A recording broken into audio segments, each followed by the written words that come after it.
The Samsung Galaxy Z Flip 3 was the breakout star in Samsung's lineup last year to me. It was the first folding smartphone that came in at a much more competitive price than previous generations, and it had such a cool, unique look. But after 6 months, does it still hold up to the hype? How has the screen held up over the past 6 months? And is this a phone I'd recommend to somebody over a more traditional phone form factor? I'm gonna answer all of those questions and more. And first, let's start off with the biggest downside I've found using the Z Flip 3 over the past 6 months, and that is the crease. Because the Flip 3 folds in half, when you open the phone up, you have this crease that runs across the middle of the screen. And the more I've actually used this phone over the past 6 months, the more I've been annoyed by the crease. It's annoying to constantly feel this divot in the screen when scrolling, and when you try and read text on the screen, it'll create this slight distortion where text looks like it's behind other text, and if you use dark mode to try and mitigate this effect, you'll run into issues with the crease showing more reflections of lights in your background than a typical phone without a crease would. The crease picking up reflections can also be suboptimal when you're trying to watch a video on the phone as well. It's just not the best screen to read on or watch videos on compared to the flat, mainstream form factor we've become used to. So that's been the largest downside for me using this device over the past 6 months. Now, if you can get used to the crease,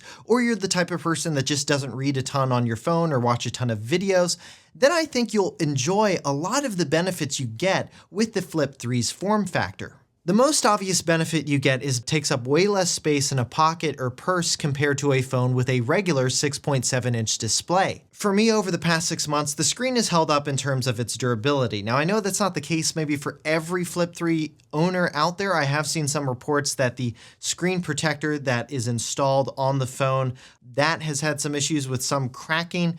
I haven't run into that personally, but if you do, it should be covered under the phone's 1-year warranty. Now, if it cracks, like 3 years later, yeah, that's gonna have to be a repair you're gonna have to get. So do keep that in mind when thinking about getting this phone. Another cool benefit you get with this form factor that I quite like is the cover screen. It's a great way to check and dismiss notifications without opening up the phone if you don't have a smartwatch to help you with that already. Overall, I think the aesthetic and two-tone look of the phone, especially in the cream color that I have, looks really sharp. 6 months in, it's still one of the best looking smartphones on the market today and one of the most customizable in terms of its overall look and colors. You can really make your Z Flip 3 match your own style with the Bespoke series on Samsung's website, which is quite unique in the world of smartphones. Another great part of this phone is its screen. Samsung is often known for giving its smartphones the best displays on the market, and this phone is no exception. With fantastic colors, crisp text, 120Hz display, this screen is exactly what you'd want out of a phone screen in 2022. Another thing I've liked about this phone that helps with its portability is its weight. It's significantly lighter than most phones you can find with a 6.7-inch display, weighing a total of 183 grams.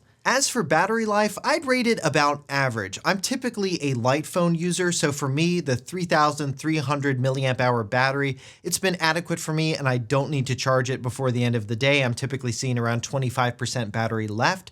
But if you're a heavy user, you're likely going to want to charge this phone before the end of the day. Next, cameras. Overall, I'd say the cameras are decent on the Z Flip 3. You get a 12 megapixel main and a 12 megapixel ultra-wide camera that should be fine for most people in 2022. And the low light performance is actually pretty decent.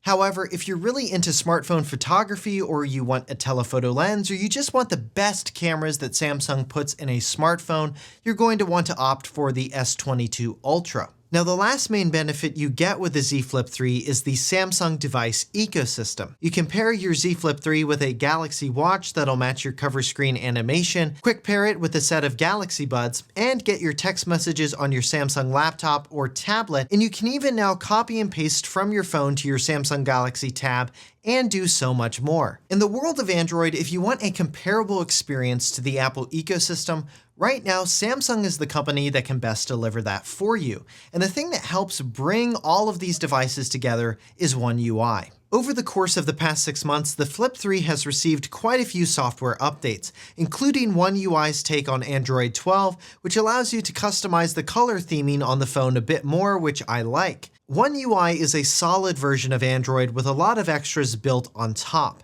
And now that Samsung has taken ads out of their default apps, I don't really have any qualms or downsides while using One UI, except I do still think stock Android's app drawer implementation like you get on the Pixel is a better experience.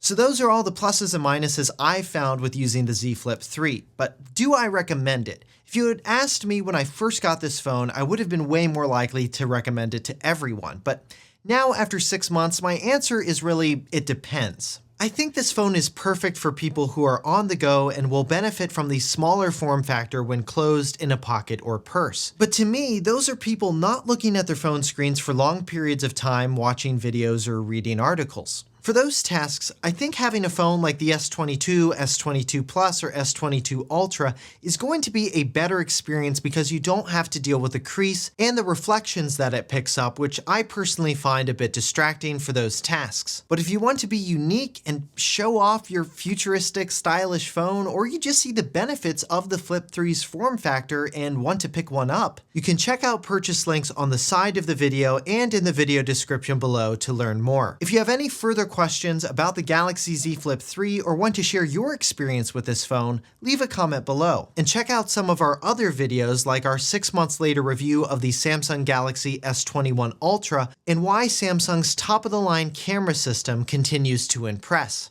Hit that thumbs up button if you liked this video and found it helpful, and subscribe to the channel to see more Samsung and 6 months later review videos like this one. For 6 months later, I'm Josh Tedder. Thanks for watching.